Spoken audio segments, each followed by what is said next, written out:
Gold is holding $4,000. Silver is closing in on 60. And in a matter of hours, one Federal Reserve statement could decide which direction both of them break. Right now, something is happening beneath the surface of this market that most retail investors are completely missing. A signal buried inside the price action itself. One that has appeared before every major move in precious metals history. And by the end of this video, you will understand exactly what that signal is telling us, before the Fed even opens its mouth. Welcome back to Currency Arc Insight, the channel serious investors turn to when the headlines aren't telling the full story. If this is your first time here, hit subscribe now, because what you're about to see could change how you look at the next 7 days. Drop a comment and let us know where in the world you're watching from tonight.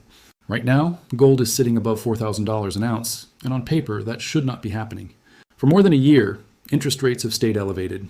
Real yields have not collapsed. Central banks have not turned aggressively loose with policy.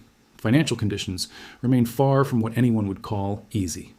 Under a normal textbook model, this is exactly the kind of environment that should be crushing gold. Higher rates are supposed to make a non-yielding metal less attractive. Investors are supposed to rotate their money into bonds, into cash, into anything that pays interest instead of sitting quietly in a vault. And yet gold is not falling, it is holding. That single fact is far more important than most people realize. When an asset refuses to behave the way a textbook says it should, that resistance is often the first real clue that something deeper is shifting underneath the surface, long before the headlines catch up to it. Markets are not driven by slogans or simple rules. They are driven by capital flows, by positioning, and by what large investors expect to happen next. So when gold pushes back against a rate environment that should be working against it, serious market participants pay very close attention. Here's a phrase that gets repeated constantly, almost like an unbreakable law. Higher real yields are bad for gold. On its own, that statement is incomplete, and incomplete ideas can be dangerous for anyone trying to make sense of what is actually happening in this market. The truth is that yields can rise for two very different reasons, and the reason behind the move matters just as much as the move itself. Sometimes yields climb because the economy is genuinely accelerating, productivity is expanding, businesses are investing, and capital is in high demand because there are real opportunities to put it to work. In that kind of world, rising yields reflect strength, and gold typically struggles because money naturally flows toward growth instead of sitting in a metal that pays no interest at all. But there is a second, very different scenario. Yields can also rise because government debt is expanding, fiscal pressure is building, and lenders are demanding more compensation just to hold long-term risk. In that case, rising yields are not a sign of celebration. They are a symptom of strain. They reflect growing unease about whether current spending and borrowing levels can be sustained over the long run. This distinction is one of the most important things any investor can learn to recognize. When yields rise because the economy is strong and self-sustaining, gold tends to soften. When yields rise because markets are quietly questioning long-term financial stability, gold tends to hold steady or even strengthen. The fact that gold continues sitting above $4,000 suggests that markets may not be reading the current rate environment as simple, uncomplicated economic strength. Now shift the focus towards structure, because structure is where real discipline gets applied. The $4,000 level is not just a random number that happens to sit on a price chart. It functions as psychological architecture. Round, memorable numbers naturally attract attention and liquidity. They shape how traders and large institutions perceive value. And that perception directly influences real buying and selling decisions. Gold recently dipped below $4,000, and then it reclaimed that level. That single event carries real weight. When sellers manage to push a market below a major psychological threshold, but price cannot stay there, that failure to hold the breakdown signals something important. It tells you that buyers stepped in with size. It tells you that supply was absorbed rather than accepted. This is not a theoretical line drawn casually on a chart. It is a behavioral support level, proven by what actually happened when the market tested it. As long as gold continues holding above $4,000 on a sustained basis, the underlying foundation of this market remains intact. That does not guarantee an immediate rally is coming. It simply means the base has not broken, and a base that has not broken deserves respect rather than dismissal. Looking above current levels, the zone between roughly 4,120 and 4,150 becomes the first real resistance area worth watching closely. A decisive and sustained move through that region would suggest momentum is rebuilding in a meaningful way. Beyond that zone, the 4,300 region becomes the next serious test for anyone betting on continued strength. On the downside, risk has to be defined clearly, because vague risk management is not real risk management at all. A sustained move below 3,900 would meaningfully weaken this constructive structure and would raise the probability of a deeper pullback toward the mid-3,700s. Gold, right now, is telling a layered story. It is refusing to break under pressure that should, by simple logic, be pushing it lower. And in markets, that kind of quiet resistance is rarely random. It is usually the first sign that something bigger is building beneath the surface, well before anyone announces it out loud. While gold holds its ground near $4,000, a quieter story is unfolding just beside it. This second story may actually matter more than the first one. Silver is climbing towards $60 an ounce, and the way it is behaving right now deserves far more attention than most investors are giving it. For decades, silver has carried a reputation as the wild sibling of the precious metals world. It moves faster than gold in both directions. When metals rally, silver often rallies harder. When metals fall, silver often falls harder too, and it tends to lead the decline rather than follow it. This is why experienced market watchers treat silver almost like an early warning system. When something is wrong beneath a rally in gold, silver is usually the first to show it.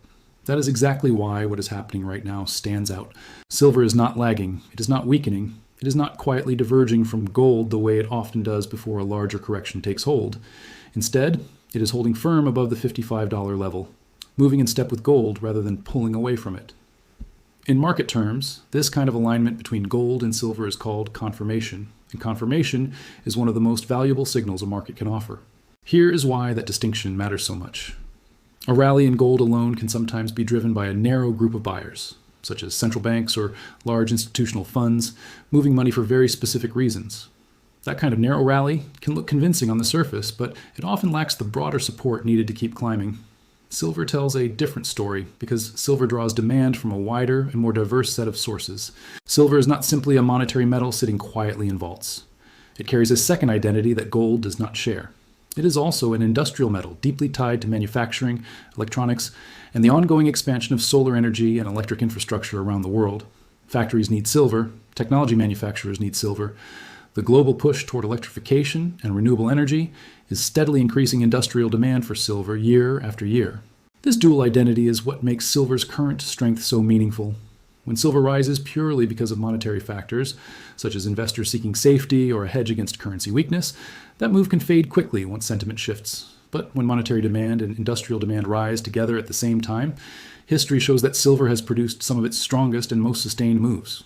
Right now, both forces appear to be working in the same direction. Investors are moving toward metals as a hedge against economic uncertainty, while industrial demand for silver continues expanding in the background, largely unaffected by short-term market sentiment. When those two currents combine, silver has historically not crept slowly toward resistance levels. It has broken through them with real speed and real force. This brings the conversation to the $60 level itself. Unlike gold's $4,000 mark, which behaves like a psychological wall that traders defend and test repeatedly, $60 in silver functions more like a launching point. Silver tends to consolidate quietly for extended periods, testing patience rather than confidence, and then it moves quickly, once real conviction enters the market. If silver manages to clear $60 with strong volume behind it, the move could accelerate far faster than most investors currently expect. This is precisely why silver deserves attention independent of gold, rather than being treated as a smaller secondary version of the same trade. Silver is currently behaving like a market-building energy quietly beneath the surface, without any single dramatic headline to explain it. There is no crisis driving this move. There is no major announcement forcing prices higher. It is simply steady, disciplined buying pressure combined with real underlying demand. And that combination tends to matter far more over time than any short-term news cycle. For serious investors, silver's current behavior offers a rare kind of clarity. It is neither euphoric nor panicked. It is stable, resilient, and quietly confirming that the broader move in precious metals is not built on a narrow or fragile foundation. Gold is holding its psychological line. Silver is confirming that the move beneath it has real support. Together, these two metals are beginning to tell a story that goes far beyond a single number on a chart. And that story is only just beginning to unfold. To understand what is really happening in gold and silver right now, it helps to step back from interest rates entirely and look at something far less visible, something most casual investors rarely think about at all. That something is liquidity. Liquidity is the quiet current running underneath every financial market. It does not announce itself with headlines. It does not appear on the evening news. Yet it shapes almost everything that happens in prices. Often, long before anyone in the mainstream financial world notices a shift has taken place. When liquidity tightens, meaning money becomes harder to access and more expensive to borrow, markets tend to grow more fragile. Volatility rises, risk assets struggle. Investors become cautious and defensive, but when liquidity begins to stabilize or expand again, something interesting tends to happen. Hard assets like gold often respond early, sometimes weeks or even months, before any central bank makes an official statement confirming that conditions have actually changed. This is one of the most overlooked truths about how gold behaves. It does not wait for permission from a policy announcement. It tends to move ahead of the news, not after it. Liquidity shifts usually show up first in quieter places, inside credit markets, inside funding conditions, inside the subtle tone changes that policymakers use in their public language, long before any formal decision is made public. This is exactly why gold sitting firmly above $4,000 right now may be reflecting something deeper than short-term sentiment. It may be reflecting forward-looking expectations about where liquidity is heading in the months ahead, rather than a simple reaction to today's headlines. Markets, at their core, are pricing machines built around the future, not scoreboards built around the present. History supports this pattern clearly. Major gold advances have rarely begun the moment interest rates were officially cut. Instead, they have usually begun earlier, quietly, while markets were still anticipating a change in policy direction that had not yet been confirmed. Gold has a long track record of turning before the official pivot, not after it. By the time a central bank makes its move public, the smartest capital in the market has frequently already repositioned itself well in advance. This pattern connects directly to a much larger structural story sitting underneath the entire global economy right now. Government debt levels remain historically high across nearly every major economy in the world. Interest payments on that debt are consuming an increasingly large share of national budgets every single year. This is not a matter of political opinion or ideology. It is simple arithmetic playing out on a massive scale. Over long stretches of economic history, heavy debt burdens tend to limit how much flexibility governments and central banks actually have when making policy decisions. Rising debt affects currency stability. It affects long-term fiscal planning. It quietly shapes the broader monetary path that policymakers are able to follow, whether they openly admit it or not. Gold has historically performed well during periods when confidence in long-term financial sustainability comes under question. This does not mean a crisis is guaranteed or even imminent. It simply provides useful context for why gold tends to behave the way it does whenever these structural pressures build beneath the surface of a market. Silver adds one more layer to this picture. Because of its strong industrial demand, silver responds not only to monetary conditions, but also to real-world manufacturing activity, infrastructure spending, and the ongoing global shift toward electrification and renewable energy. When monetary pressures and industrial demand rise together at the same time, silver has historically produced some of its most powerful and longest-lasting price moves. Bringing this back to the present moment, gold holding above $4,000 and silver climbing toward $60 may not simply be a short-term reaction to recent headlines. It may be an early signal that liquidity conditions are shifting beneath the surface well before any central bank is willing to confirm it out loud. The market, once again, appears to be moving first and asking questions later. And for those paying close attention to structure rather than noise, that early movement may be the most valuable signal available right now, long before the official story catches up to what price has already been quietly saying. Everything discussed so far, the psychological weight of $4,000 in gold, the quiet confirmation building in silver, and the slow-moving current of global liquidity beneath both, leads to a single practical question that every serious investor eventually has to answer. What should someone actually do with this information before the next major policy decision arrives? The answer is not prediction, it is preparation. Most investors make the mistake of waiting for certainty before they act. They want the Federal Reserve to confirm its next move. They want economic data to line up perfectly. They want every signal pointing in the same direction before they feel comfortable committing to a decision. But real certainty in markets almost never arrives before a move begins. It arrives afterward, once the opportunity has already passed. Waiting for perfect clarity is not a strategy. It is simply a way of guaranteeing that the biggest moves happen without you. This is why disciplined investors focus on defining scenarios in advance, rather than reacting emotionally once headlines start moving prices in real time. Consider the layout of what could realistically happen next. In one scenario, gold continues holding firmly above $4,000 and eventually pushes decisively through the 4,100 to 4,150 resistance zone. Silver, moving alongside it, clears $60 with real conviction. If this happens, it would suggest that the recent stabilization phase is ending and a fresh structural advance may be taking shape across both metals. In a second scenario, gold slips briefly below $3,900, perhaps testing the range near $3,800 to $3,850. This kind of move would likely shake out weaker, over-leveraged positions built on short-term speculation rather than long-term conviction. Historically, this type of shakeout has often preceded a stronger, more sustainable move higher, rather than signaling the start of a deeper collapse. In a third scenario, gold simply remains range-bound, trading sideways somewhere between $3,900 and $4,150 for an extended period. Silver, similarly, consolidates without any dramatic breakout in either direction. Volatility compresses, Energy builds quietly beneath the surface while the market waits for a clearer catalyst to emerge. All three of these outcomes are realistic. None of them require guesswork dressed up as certainty. What matters far more than guessing which scenario unfolds is knowing in advance exactly how to respond to each one if it happens.